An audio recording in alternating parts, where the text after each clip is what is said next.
began to sense some sort of calling to be a pastor. And at the time I was in a Pentecostal church.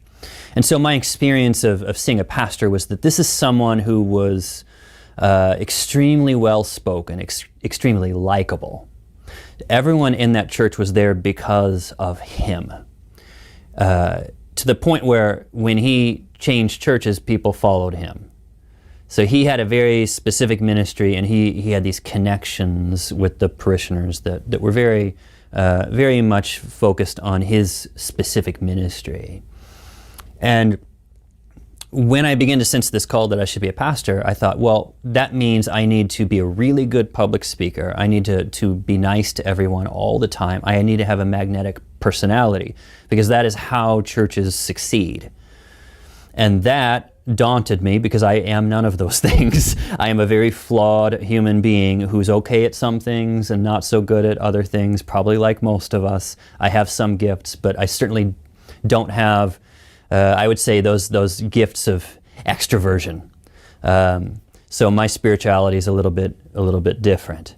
And so for a long time I thought I couldn't be a pastor because everything in that Sunday morning experience came down to my ability to perform, to make Jesus present for the people through the quality of how I presented the homily, and what if I had good stories, and if I was very likable. And so I didn't want to become a pastor for so long, because it was just too much, it was too hard.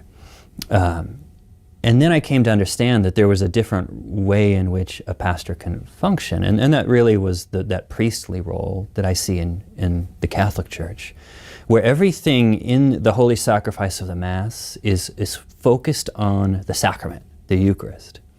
And as long as I can get up there and say the right words, and say them somewhat reverently, then it's not me doing the work.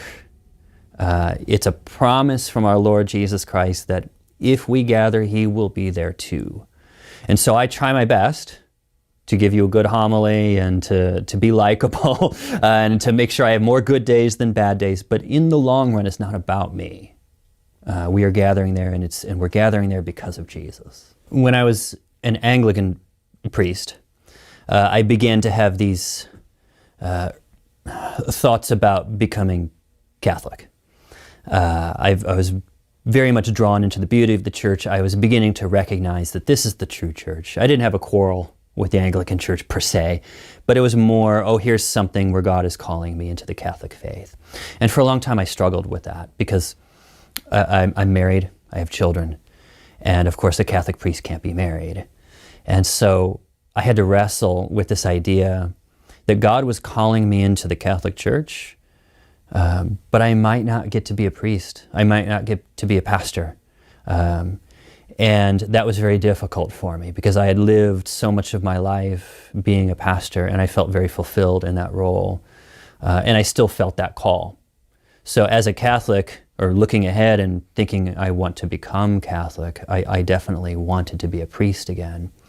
But ultimately for me, once I recognized the church, I needed to join the church. And if being a pastor or a priest is something that I had to leave behind, I was willing to do it. It wasn't an easy choice to come to, and I wasn't ready right away to be willing, but I came around in the end. So I became Catholic without any promise that I would be a priest. And even in those early years when it didn't seem as though ordination was something that we were moving towards actively. It's not as if I was ever told no, but it was kind of stalled for a while. I never regretted, even for an instant, having become Catholic. If you are a pastor who's really on the outside right now, and you're looking in and you're thinking more and more about it, but you're nervous or anxious about this idea, well, I've been a pastor for so long, and I might not have the same role if I enter into the Catholic Church.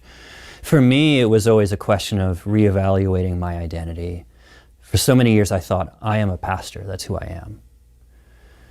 But there's a far more fundamental identity, which is I am a child of God. And if the one identity of being a pastor has to go away, or if I can't take it into the Catholic Church with me, I'm not going to lie, that would hurt. That would hurt a lot. That's a huge sacrifice. But these sacrifices we make out of love, these are things that God really honors and God really blesses. And you never know what the future holds.